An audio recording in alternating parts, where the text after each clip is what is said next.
one of the most highly requested videos, podcasts that we have ever had, Cari and me. We're finally getting to it. Guys, you asked for it. Here it goes.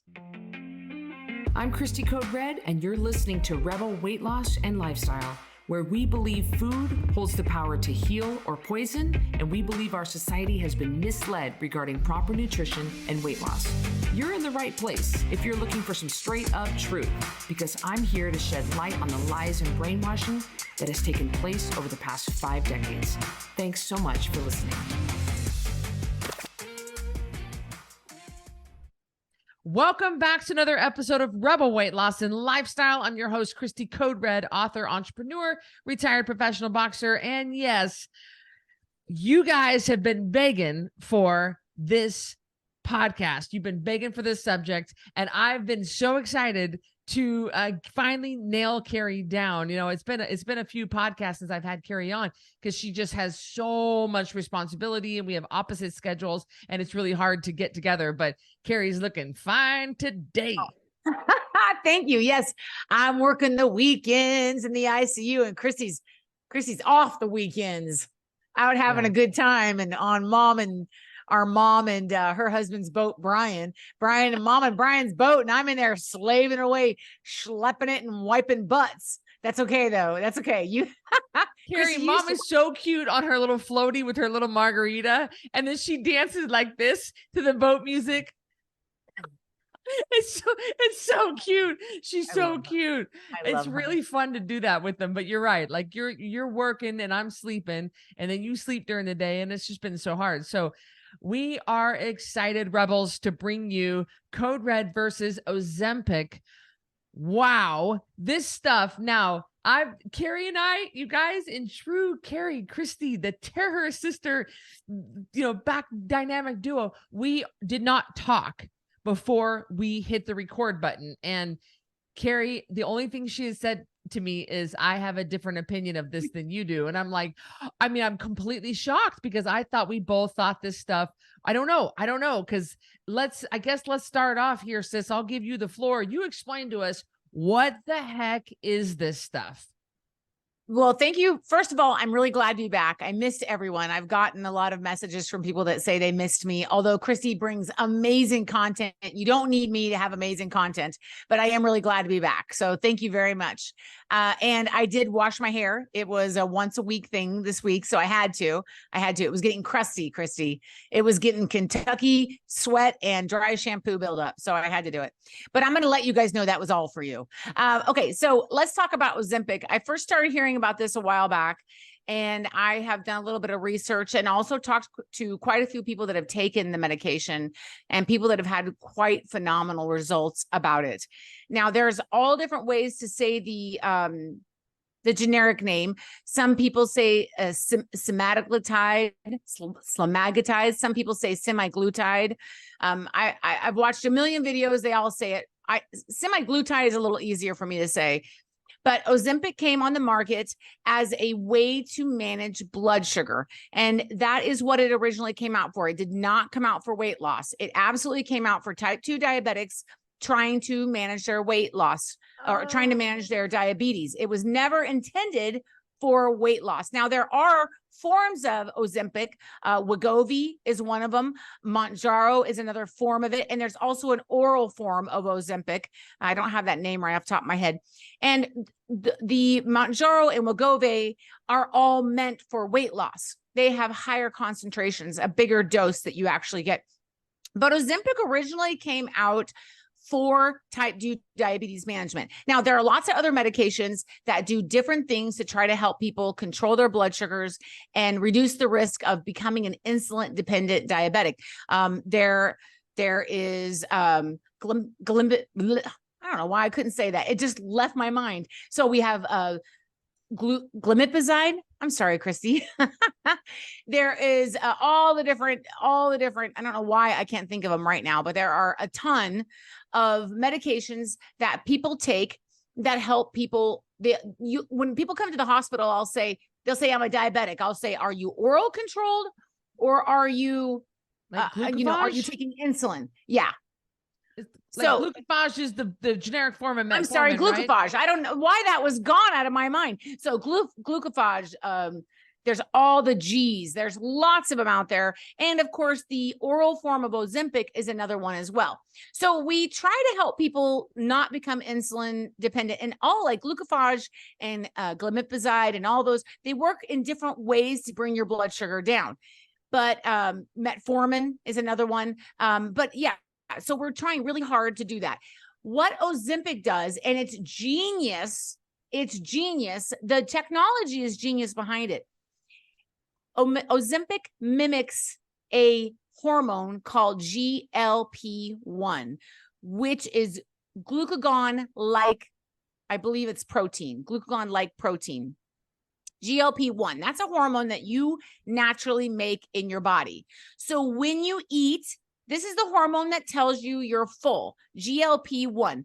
So when you eat, your intestines sense that you're eating, they release GLP-1 to tell you you're full. When you're in the pancreas releases GLP-1 to help you release insulin, and to also make your insulin work a little bit better. And also, and this is the very important part about Ozempic, is that GLP-1 is also released and made in the brain. And so when you eat, it tells your brain that you're full. We know a lot of people that eat and eat and eat, Cristy, and they don't think they're full, even though they're sick to their stomachs. So GLP. Let me ask a question. Did you mean to say ghrelin versus glucagon, or is glucagon? Isn't ghrelin the one that's the one that you released that tells you you're full? Isn't it ghrelin and? Yeah. You said glucagon, so I wasn't sure. Glucagon burns fat, but maybe it's both G words. Right. This is a hormone that you make. Is glucagon a hormone, or is ghrelin a hormone? They're both hormones.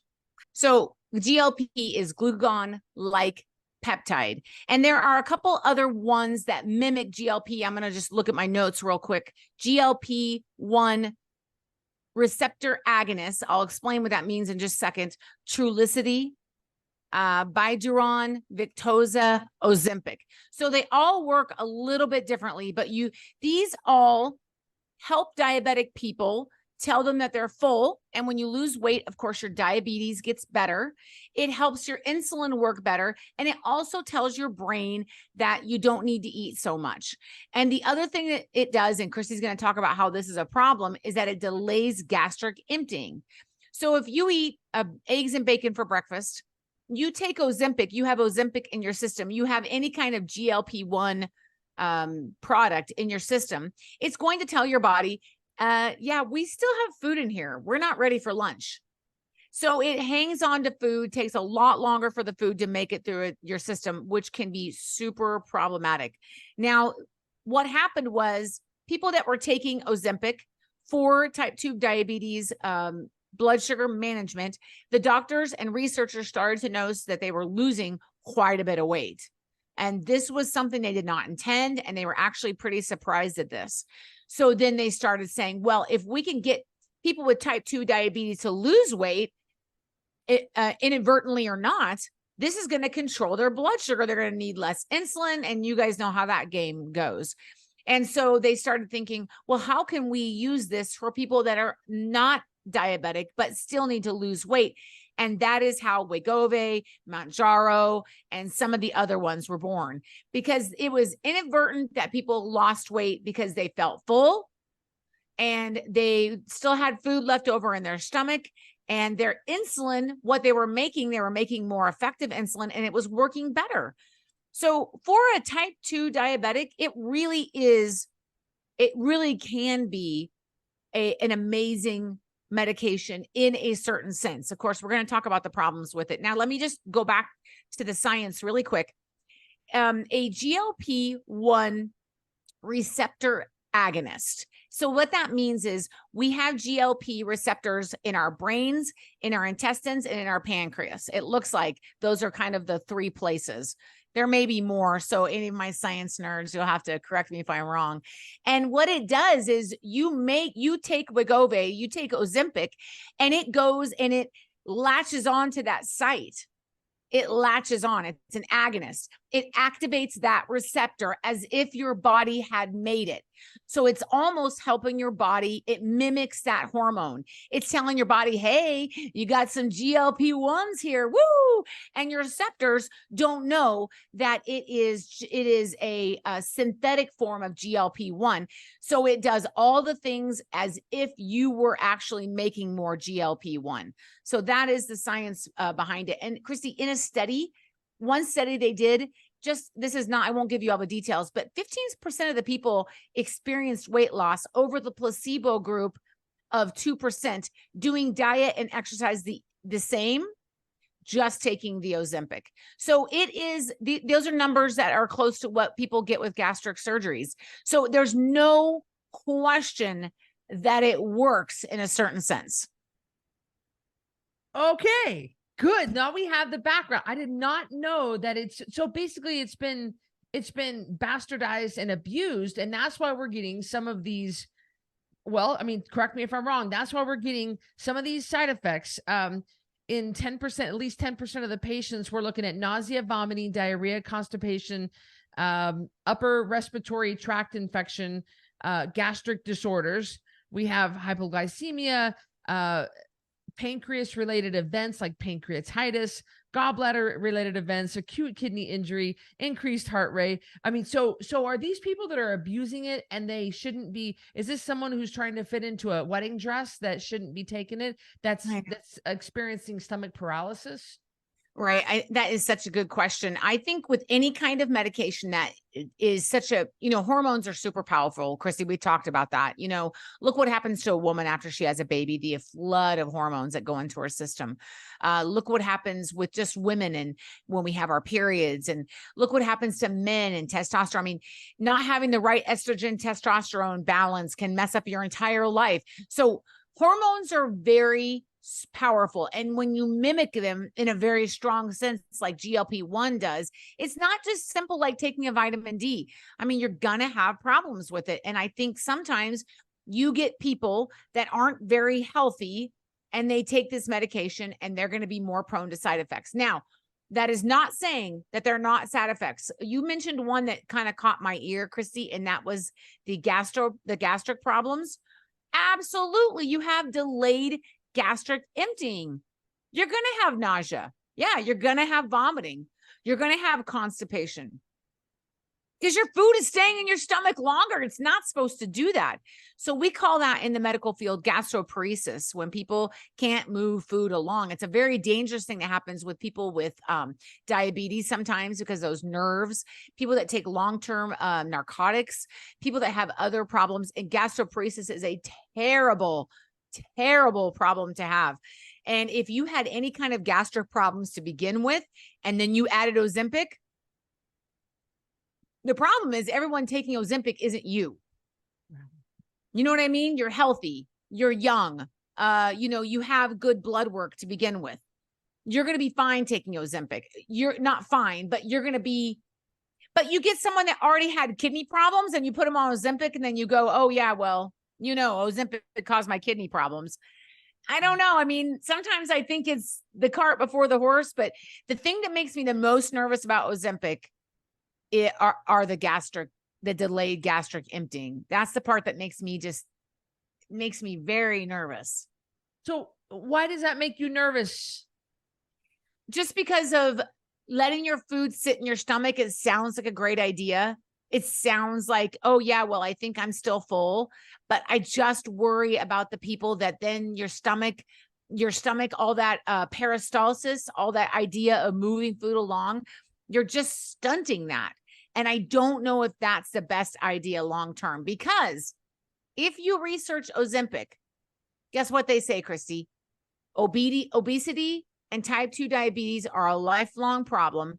So you can expect to be on Ozempic for the rest of your life. Oh, what? Yeah. Yeah. The rest of your life.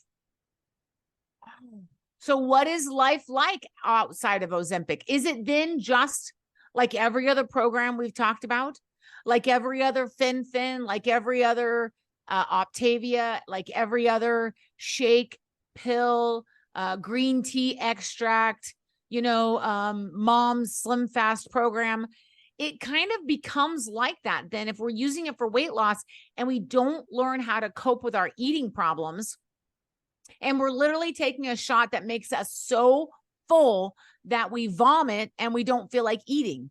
I just don't think that's the answer. I don't think that's a long-term answer. Now, I will say though, Cristy, if I had really bad type 2 diabetes and I had peripheral neuropathy or really bad, I would probably, or especially heart disease, kidney disease, and I could not get it in control.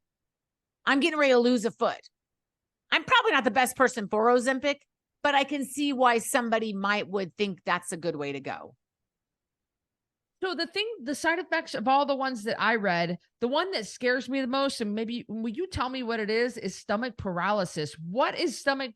Does that mean that your stomach can't, it can't gurgle and digest and get it moved in so peristalsis can start the cramping of the colon to move the food down? Right. That's gastroparesis. Oh, got it. Okay. Yeah. So stomach paralysis and gastroparesis is the exact same thing. Is what they're saying is it turns off the gastric emptying. So you eat an egg, and let me tell you, this is a problem for a lot of people when they have food just sitting there.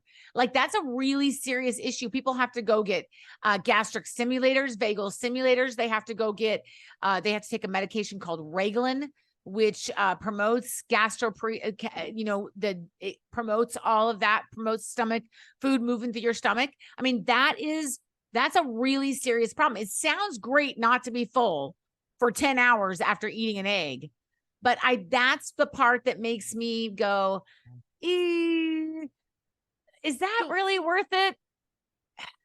So how do you know if is it just randomly happening in just certain people, or is that kind of what you were saying? Like, listen, if you already had problems, the chance of you having gastroparesis is greater. Is that going to happen to a healthy person? Is it just randomly just striking people? All of a sudden your stomach stops working? Well, we know that Ozempic slows gastric emptying on everybody. Okay, that's part of how it works. So if you're the kind of person that's going to be prone to problems with that, then that's going to cause problems for you. One gal I listened to, she was like, it's changed my life. Also, it caused cardiac arrhythmias, and she had to be off of it for a while. And I just go, like, that just seems so strange to me. But I will tell you, as a former fatty, there is something about taking Cristy laughing at me. How many former fatties are watching me right now? Right here. As a former fatty, there is something that appeals to me in my quick fix, desperate kind of mind that there's a part of Cari that still exists. There's that part of Cari. There's part of me that goes, wouldn't it be great to take a shot and never want to eat?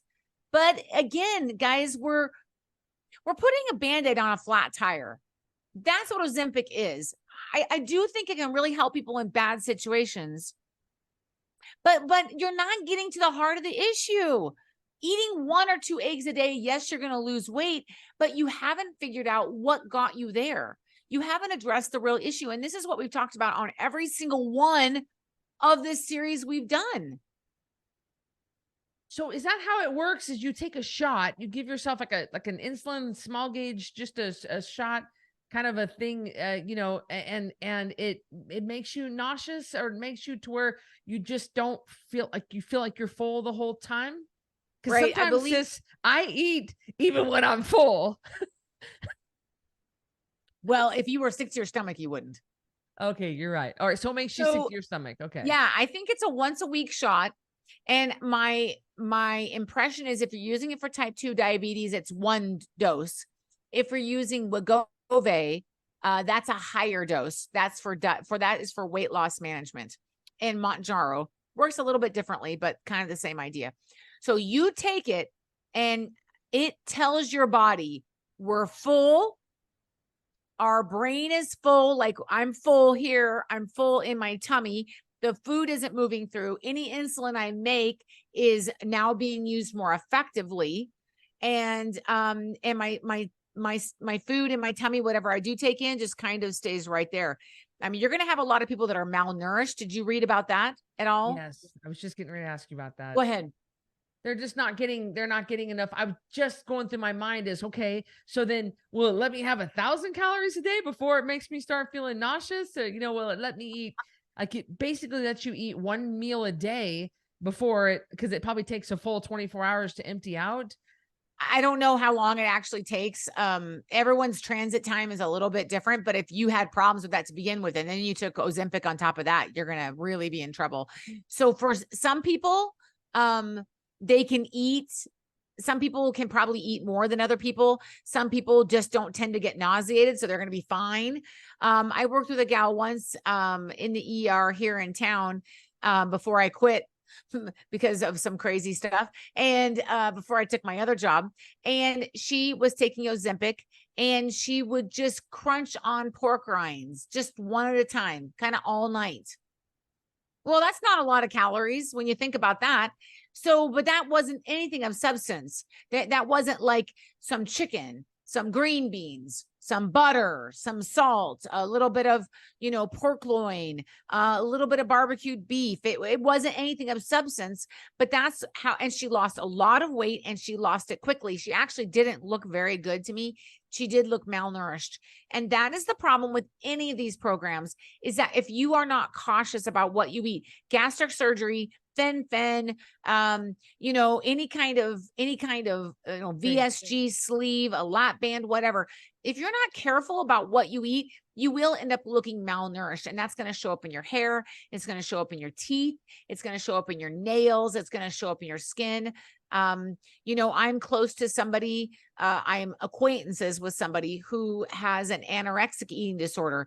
And this person has, and you can see it in the skin. And that's what happens when you become malnourished, is you start to get this flaky, dull, yellow pallor to your skin. And you really don't want that. But people are just so desperate. Cristy, the National Institute of Health recently reported that 42%, I think it's higher, of adults in the US are obese. And that can lead to heart disease, stroke, diabetes, all of them. So, people are desperate. People are desperate. And I get it. I really do.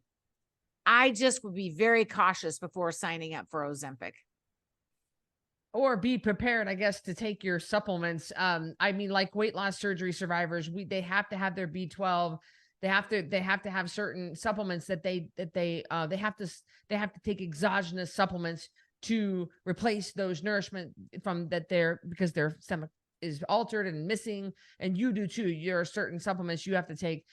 So I wonder if that's discussed with people with Ozempic. If you're only allowed really a very small meal, you got to make it count, and you got to make sure you get in your nutrients. But I don't think people are really thinking that. They're just thinking quick fix. Whoa, that is scary. I remember when you started your bodybuilding career, and you were just looking so good, and you were losing your big booty Judy, and you were so cute. And I remember thinking, well, I want to do it, but I wanted to cherry pick. I wanted to eat oatmeal.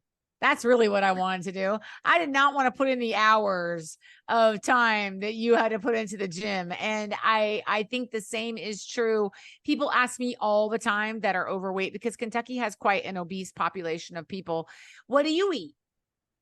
Well, and like Jim Gaffigan says, I go to the gym and I'm like, well, you look pretty good. What do you eat? It doesn't, what I eat is not the issue. It is for me.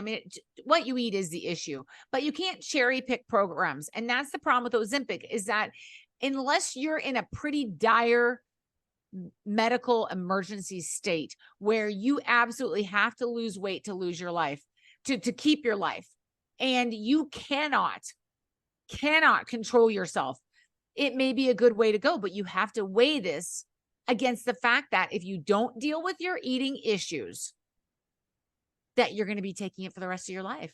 Do you want to take that for the rest of your life? And then what happens, Cristy? Here's my question. What happens to those receptors when you suddenly quit getting a mimicked GLP-1? What happens to your body then? Are you hungry all the time? Yeah, it won't make its own, right? I don't know. It's a good question. I'd like to talk to someone who has taken Ozempic, come off of Ozempic, and how do they do? I would like to know about that. Yeah. So really the problem like is normal, maybe normal people or people that don't really need to, they're just taking it as a quick fix, as something that makes them to where they don't have to control their own eating. They let the nausea control their eating. Well, it's no different than, Cristy, the new procedure that's out. Actually, it's been out for a while. I talked about it in my weight loss surgery survival kit that we have at coderedlifestyle.com.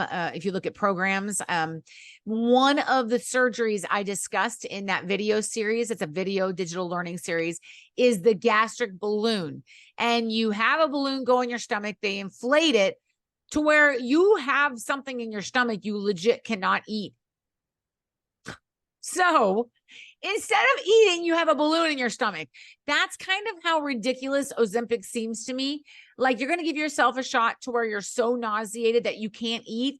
It sort of reminds me of a dystopian society like Hunger Games, where they would eat all that crazy food and then take the pill and they'd throw it back up, and they made it very fashionable. If you guys read the books, Hunger Games, it went into great detail of what kind of society. The movie doesn't do that, but the books go into this detail of this crazy society of eating and doing whatever, and then just taking a pill and making yourself throw up so you can stay beautiful and thin. It just, it sort of reminds me of that. Like, how far down this rabbit hole do we go, Cristy? How far? Well, I am shocked. I guess I thought, I don't know what I thought. I had a few facts that were wrong. So I'm really glad you set me straight on that. And I can see what you're saying about, I guess I'm right now, I'm picturing in my mind a diabetic who is on the verge of some of the many problems that diabetics face when their diabetes goes unchecked. And so this is their kind of their last resort is taking the Ozempic, but so it doesn't take care of the bigger problem, because and are they prepared now? So they have zero control. They cannot not go through the Arby's drive-through unless they're feeling nauseous. They can't not put the animal crackers in their cart at Walmart. Are you saying that they have to be on the verge of pooping their pants and throwing up in order to not eat that stuff? That is really a serious problem. We got to talk, like, what? The hardest part about being a food addict, and I was just talking to somebody about this the other day, is that you are surrounded by the thing that haunts you the most is food. And as someone who is and was addicted to food, I understand this, and this is something we've talked about many times on Code Red, but in case you're new, let me review it for you, is that you go to Walgreens to pick up your medication, and there are the Swedish fish right on the counter, and they're on sale 2 for $2 if you have the Walgreens card. You go to Home Depot and there's moon pies right there next to the nails at the checkout center. Right. And everywhere we go, there is food. Now, if you quit drinking, you can avoid bars, avoid restaurants. You can avoid your old friends that drank. You can stay out of liquor stores, stay away from that part of Walmart or wherever they sell alcohol. And you can basically not have to have alcohol in your face. If you had trouble with meth is very big in this part of Kentucky. You break up with those friends, you stop hanging out at those places where people are doing and selling and using meth. You stop going to that bar, you stop going to that club, and you can separate yourself from the methamphetamines. But if you are a food addict, you are never away. You have to consume a portion of the drug that's trying to kill you. Imagine that. It's like you are allergic to bee stings, but you have to go out and get stung by 5 bees a day. No more than 5, because it'll kill you. That's sort of what it's like. You have to consume the poison, and it doesn't have to be poison. There are good foods out there. That's not what I'm saying. But you have to always be in contact with the drug that's trying to kill you. And so what we do at Code Red is we try to set up very good structures in place to where you can successfully live a life where you eat good food and you avoid food that's not going to get you to your goal, and you learn how to live among the drug that wants to kill you. And that's truly, and people may say I'm being melodramatic. People may say I'm being, oh God, Cari's really pouring it on thick. I mean, she's Sarah McLachlan in the eyes of the angel. You know what I mean? I'm not trying to pour it on thick. You have every day, Cristy has to consume the thing that she is addicted to in some form. So it's the hardest part. So I understand wanting the idea of the Hunger Games, wanting just to take the pill, or I understand why people throw up. I get why people cut their stomachs up. I get why people take meth. I get why people take fen-phen. They're trying so desperately not to let that thing that controls them control them any longer. But Cristy's right. Taking Ozempic, it may help you in the short term, but you are not dealing with the real issue, and that's your addiction to sugar and processed foods, and mine as well. I am in this boat with you. Wow. Well, we hope you enjoyed this episode of Rebel Weight Loss and Lifestyle. I am so glad we didn't talk ahead of time, because I guess I'm a little bit ashamed of myself, sis, that I didn't, I jumped on the bandwagon of the people that I follow, the health and fitness experts, who are all like super lean and have 6-pack abs, and like they're all just so beautiful. They're like, oh, you know, they all have perfect little apps and stuff, you know.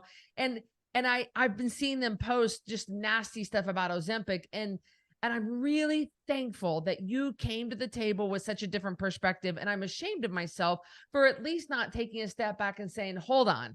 Like, I know that there's no money in healthy people, and I know these drug companies stand to benefit, but hold on, where did this whole thing get started, and where is it getting abused? And I know people have accused Code Red of causing food eating disorder problems because we make people measure and log their food. Okay, that's not true, but we got accused of it. So I just did to someone else what people do to me, and I'm like, I should have taken a step back and looked at all the facts. We're not saying that we're just giving you the facts, and it's always good to get all the facts. Here's the problem though, Cristy, and it's not your fault, but you were never really fat. I mean, you were fat, but you weren't like fat. Yeah. You weren't like, can't tie your shoes. Right. You weren't like, can't get up out of the chair because the chair sticks to your booty.